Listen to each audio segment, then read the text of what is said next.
Greetings, Dan here, 25th of February. So today I'm going to be making a video discussing early planting and early sowing. So for the purposes of this video, my definition of early planting and early sowing is going to be planting earlier than much gardening conventional wisdom would recommend. So that's a very broad description there, and it varies from country to country, region to region, garden to garden, even year to year. So very big indeed, and of course we are all living in different climates. So what I'm going to be doing, or what I'm going to suggest that we do, is get plenty of discussion going in the comment section about planting dates for certain things. You know, maybe state what country you're in, what USDA zone you're in, and hopefully we can all learn from one another, and that way, you know, get plenty of information out there, because of course, as I stated, this is a very broad subject to discuss, and one that can't be discussed very quickly because it is indeed a big subject. But I'm going to talk a little bit about a few things I've planted already, a few things I planted last year, and maybe you can have a look at what I've done and sort of look into your own gardening a little bit, and maybe even make some suggestions to me as well. So hopefully this will be a useful video to all of us. So many of the crops I'm going to discuss today, I've actually made full videos on how to grow those. So I'm going to link some of them in the description box below, so you can check them out if you wish, and there will be some more coming probably. So regularly check back to my channel, you should see more. You can subscribe if you'd like to be notified when I put up any further videos. So we're going to discuss a variety of cabbage I grew, and that is variety earliest of all. I was very impressed with it and had some lovely crops off of it. So I made two sowings last year, one on the 5th of February, the second on the 15th of February.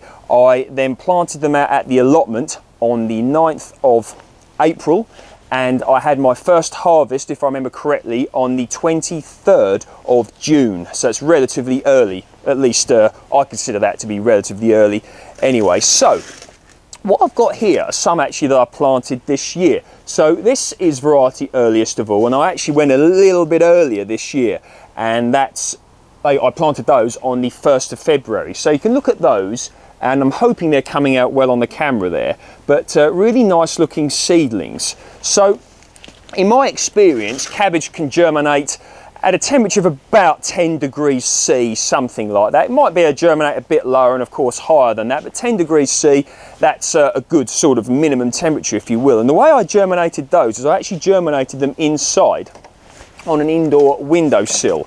And all I did was I planted the seeds like I would normally, and I then put a top over like that, got them to germinate. I think I left them in the windowsill for something like about a week, 10 days or so. Then I brought them out here. So we have had a few frosts on them, because that's the time of year to, you know, to still get frosts, but I kept them protected on some of the frosty nights anyway with that plastic cover still. So a little bit of care is required. So cauliflowers here, so this is variety all year round.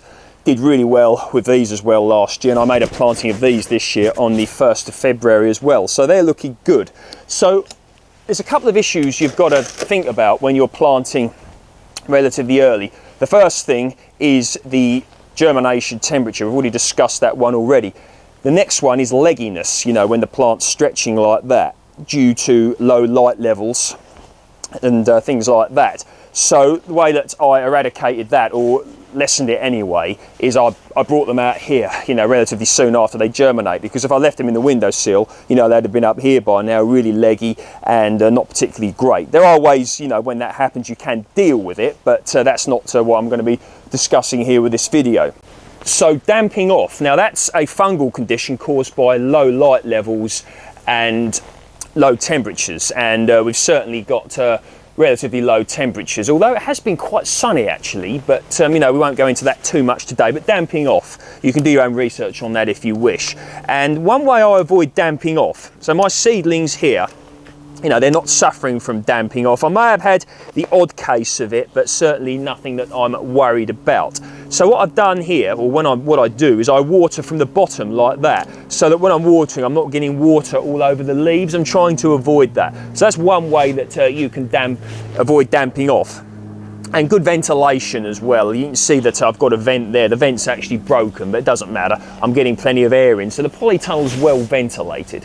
So regarding getting these planted out at the allotments. So these are hardy, at least around here anyway, and as they mature, as they get stronger, their hardiness should increase. So my plan here is to get these planted out at the allotment, ideally early April, so a week or so earlier than I did last year. That's the plan anyway. Of course, we don't know what the weather is, do we? We don't know what's going to happen. Could be under snow then, who knows? So you always got to consider these things. So one thing you can do if you're going to plant early crops like this is you can always have a backup plan, so just plant some more, and then you never know, you might end up losing these for whatever reason, and then you've got another one. You might get the benefit also of getting these early, and then your crop you planted later on, you then get them later, so you've got like your successional planting. So plenty of things to consider here.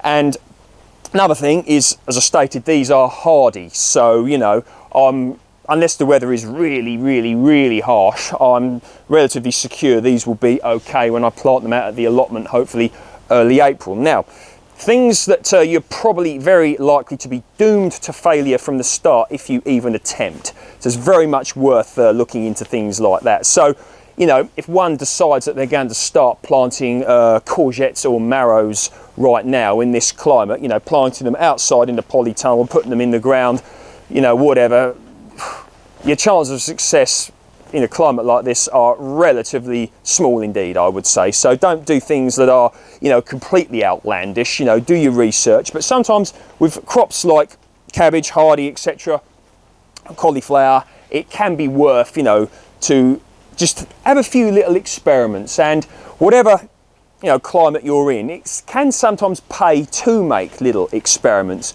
as long as you're not sort of betting on them, riding on them too much, requiring guaranteed success. A little bit of trial and error. And that old-fashioned phrase, I don't even know if it's old-fashioned, it's very relevant. Don't let perfection get in the way of the good. You know, when you're gardening, you will get some great successes and you will get some great things that you can learn from as well. So sometimes it doesn't hurt to be a little bit adventurous, but just make sure you're not too attached to an overall result in some cases, because you don't want to feel that you've let yourself down or let the plants down or whatever. You need to keep it all in perspective.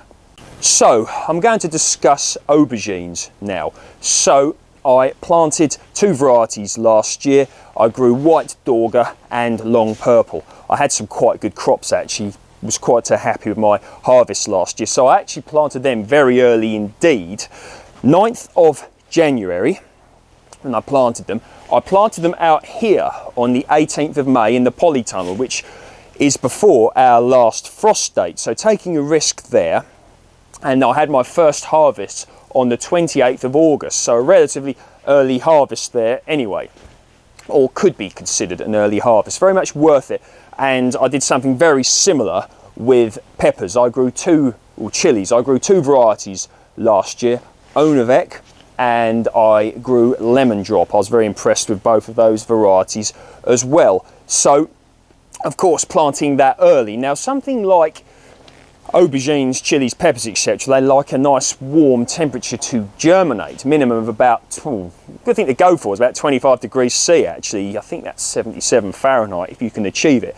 Now, I don't use grow lights, I don't use heat lamps, never have anything like that. I just germinate them on the windowsill, which is, you know, it can work well for me. Of course, it depends if it's a south-facing windowsill, more heat, etc. You know, if it's above a radiator, more heat, etc. You know, it's all these different variables once again. But a crop such as aubergines and chilies, peppers, etc., it can be good to get them going early, because you want to get your growing. They need a nice long growing season. So if you get them in too late, they might not have even started cropping by the time the colder weather comes later in the year, and they do need a nice warm temperature really throughout their sort of growing and cropping period. Again, if you can keep 25 degrees C or so, 77 Fahrenheit, that's brilliant. So one problem you could have is maybe they start coming into cropping in November, you then get a hard frost and that's the end. And once again, that even in, you know, growing season shorter than here, there are people that watch my channel, I think, that are in like zones 4 and 5, etc. So maybe getting in early where you are, provided you can do the work in order to get your plant to a good size for planting out, a little bit of sort of care on the way, it could benefit you. So we'll talk a little bit about how I care for delicate seedlings throughout this tricky period of the growing season. So with regards to care, now I'm going to use cauliflower all year round and we're going to pretend that this is an aubergine plant. So what we would do is you get it to germinate, and then you could bring it outside when the temperature's above about 10 degrees C. They don't like going below that. Very unlikely they'll grow if they go anything under 10 degrees C. They will probably tolerate, in terms of not die, a bit less than that, but you really don't want to be subjecting plants like that to too cold. You really don't. So what you could do is maybe during the day, when it's warm enough, you could put your plant, your pot, in a container like that. Bring it out during the day and take it back in at night. That can work. That way you can hopefully avoid legginess by getting it, the extra light, etc. during the day, avoiding the cold and frost that could be potentially fatal or harmful to the plant at night. That's another thing you can do. I did that last year to good effect. That works very well for tomatoes as well. Replanting the tomatoes as they grow. I've got a video coming up on that as well. That'll be up soon, so stay tuned for that one. So really, there are options. So tomatoes, last year I planted my tomato seeds on the 20th of February.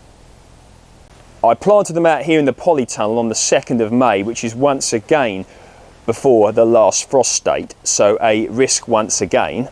And I had my first harvest of tomatoes on the 13th of July. So some people would consider February relatively early to sow tomatoes. Round here last year it worked, but of course it can vary from year to year, and one might have to protect their plants that they've got in a polytunnel greenhouse, open ground, should a frost be forecast.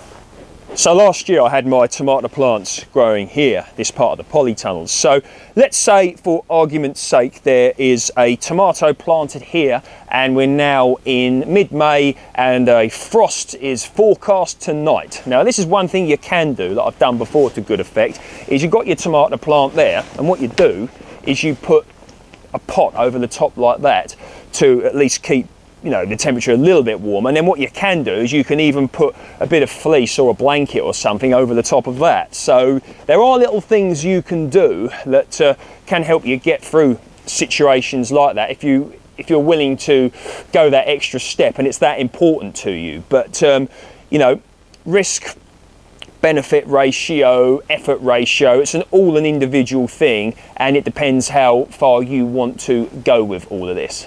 So seed potatoes, so I've got 1, 2, 3, 4 here, and I planted them in these 30-litre containers. Now, variety Condor from Home Save seed potatoes I grew last year, and I'm hoping they're going to do well here. So planted them a relatively early date, 19th of February. So a very traditional time considered to plant seed potatoes is Good Friday. So if I remember correctly, that's 7th of April this year. So you can see I'm very early indeed, 6 or 7 weeks. Now, there are problems doing this, and we'll talk about those. So we could get snow still, we could still get very hard frosts, etc., all of which can pose problems, especially if the seed potatoes have grown through the top and we can see the plant up here. It could damage the leaves, put your plant back, and maybe even negate the benefit of planting early, making the entire exercise pointless. So I must consider these things, but what I'll be doing is I'll be earthing them up. If it gets really cold, if we're expecting snow, heavy snow, I could pick these up, they're still light, I could put them in the polytunnel once again, put some fleece over the top, a blanket, etc. More things that you can consider doing. So last year I grew Condor once again, and I planted them on the 6th of March, still earlier than the Easter weekend. Had a lovely harvest on the 27th of September. Had a nice long growing season there, and they were still growing. Probably could have got them bigger, the potatoes, if I'd left them a little bit longer. I yielded 9.68 pounds from one seed potato in a drought year. So that long growing season, in my opinion, helped. And the fact that they were still growing, and as I stated, could have got them bigger, is one reason why I've started my planting earlier this year, just to see, you know, what can be accomplished. Might work out, it might not. Once again, it's one of these things that you can play with over the years and see just how you do. It can be good maybe to, you know, obviously I've got the benefit of having some YouTube videos from previous seasons, etc. I can look at and see how, you know, what I've planted performs. Of course you could consider doing that yourself as well. You could write things down, you could take photos, you know, but it's nice to just have a record of comparison from year to year, and you can see what works, and can be a very good learning tool to implement. So there we are. Now, I'm not going to talk any more about this early planting situation on this video, because you could talk about it to the nth degree. You can go in every direction with it and think about it and think about it. But what I would say to do is a little bit of trial and error. You know, don't do anything that's really sort of could be considered unwise. But then on the other hand, you know, if we don't sometimes make little experiments with things, then we maybe don't learn new things. So who am I to say what to do? But once again, wouldn't really work, you know, for example, right now I decided to start sowing aubergines out here and expecting them to germinate. Incredibly unlikely any success there at all. So you're with me. Do your own research, make your own decision, talk to other people, and be prepared to learn. Anyway, you heard me mention, didn't you, about you know, starting your own YouTube channel. If that interests you, floats your boat, you know, could be worth a little consideration, couldn't it? I'd love to see, you know, what some of my viewers are growing. Of course, some of you have already got some lovely channels out there, and, you know, that's great. But the more the merrier, as they say. Anyway, enough of that. Let me know what you think. Haven't we just discussed a big, big old subject indeed? See you later. Thanks for viewing.